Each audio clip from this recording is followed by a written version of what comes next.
from the NewsChannel 5 network. This is Score on Business. Hey, welcome to Score on Business. I'm Pete Hendricks. I'm your host today. Hey, we'd love for you to check out scorenashville.org. SCORE is a nonprofit, does a lot of things to help entrepreneurs get started.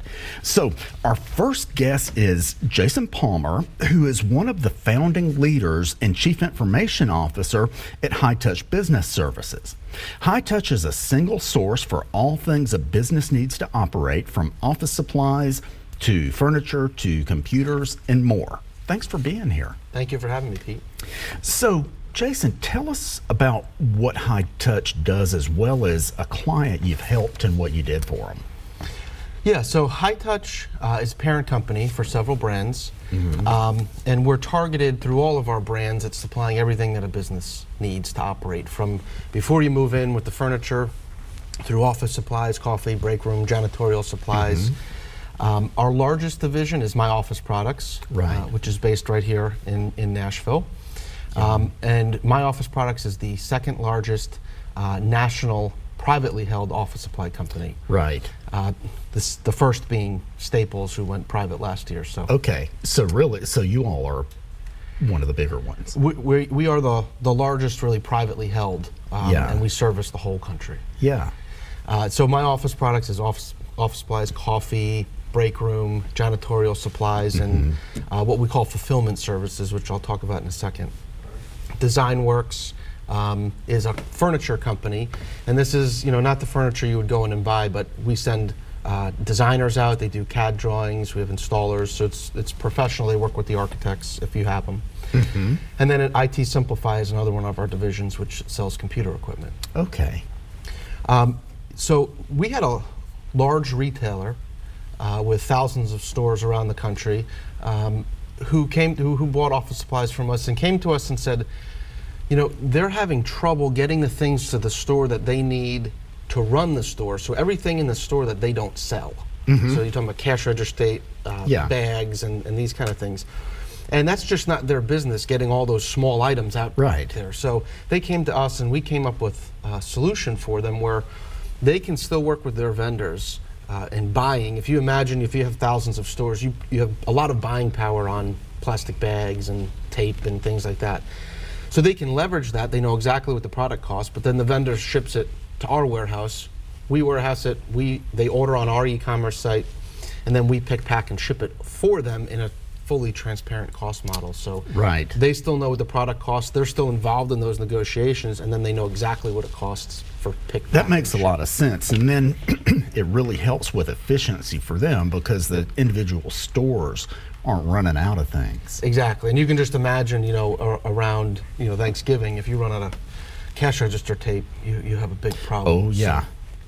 Okay, so let's kind of change subjects a bit. Can you talk about security basics that all people should know, regardless of what their job is and what people need to know at home? The security threats are at a point where people just simply have to start taking action. That's correct.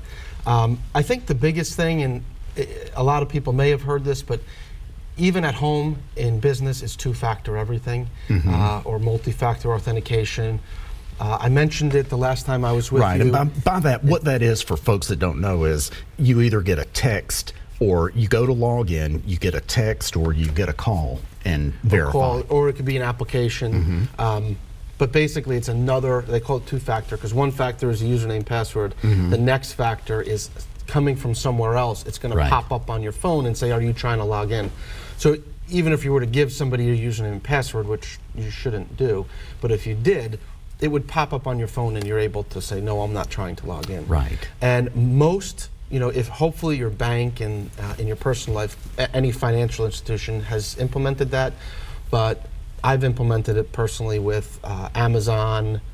Every website that offers it, you should take advantage of it. It's very non-intrusive. It doesn't take a lot of time, and it is probably, it's not foolproof. Like nothing is foolproof, but it is the single largest thing that you can do, and it's almost no impact on you. Right. So that's the first thing. And when you're doing that, don't forget, because I see this with security a lot, also when people are talking about disaster recovery, they seem to leave email out and say, oh, it's just email. Email is extremely important. It's impossible to run a modern day company without it. Right. And if you look at from a security perspective, the number one thing that people are doing is social engineering. And if they get into your email, it is a treasure trove for them to be able to put together a social engineering attack that could fool the best person out there, because they have all of the inside information. So don't forget when you're doing this to two-factor your email. Right. And Office 365, Google, they all offer that. Right. So, and there's no additional charge.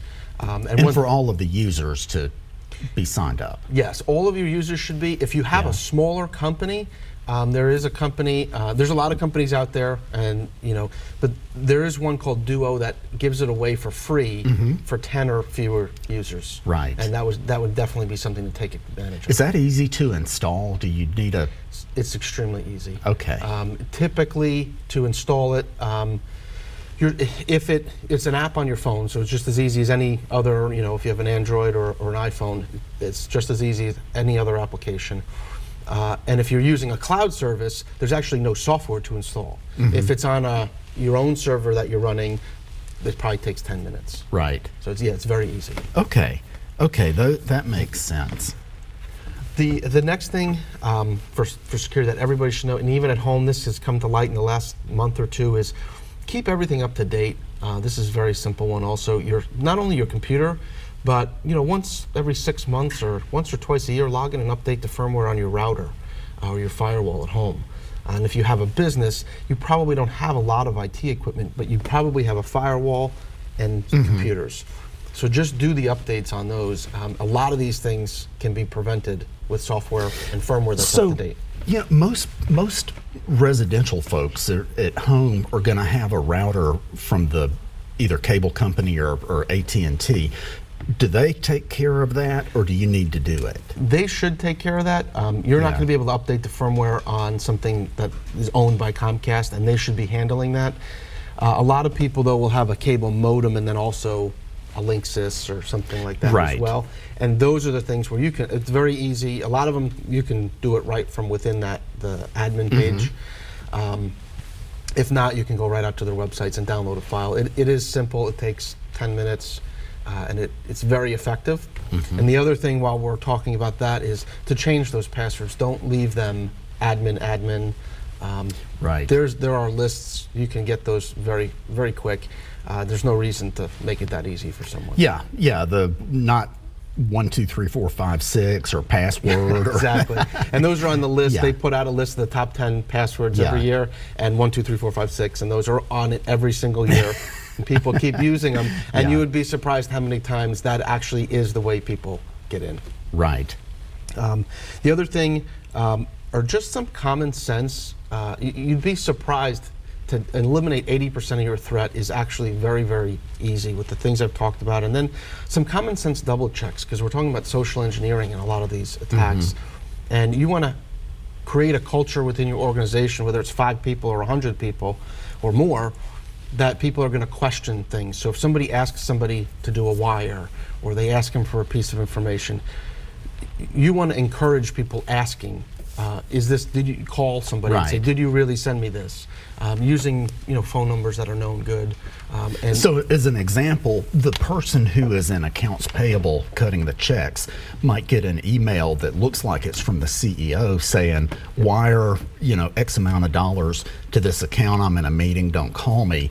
But it's really not from them. So you're saying 100%. And it's relatively easy, and there's some training you can put people through that you can find for free online that will teach them about how to tell if an email is spoofed, if their name is not really lining up with the email address. And we've had that happen in our company, where the name says our CEO's name, and they send it to somebody who has the authority. They do the research, so they send it to somebody with the authority to do a wire. They can find all this out on LinkedIn. And then they say exactly what you said. I'm in a meeting, do not call me, I need you to send this today. We're doing an acquisition, or they can say a lot of things, and a lot of times the person who they're sending it to doesn't deal regularly with the CEO or the person Right. who's sending it. So they can't tell by the language in the email if it's correct. So you want to create that culture, and we now have that where there's a rule in our organization that even if the chairman or the CEO sends an email saying, "Don't call me," we will call them. Right. We won't send a wire without a phone call now. And we never use the phone number in the email, obviously. Oh, yeah. Another thing on user education is we've seen this a lot. We've had our own users, and I've heard of it a little more frequently now, where we all know about phishing in email, but they're phishing through phone calls now. So Microsoft is not going to call you. Right. They will never do it. I spend a lot of money with Microsoft every year, and I can't get them on the phone. So they're not going to call anybody else. So if they call you and say, "We need to get into your computer," you need to question that. Right. Anybody that calls you, whether they're from the antivirus company or whatever they say, they're not.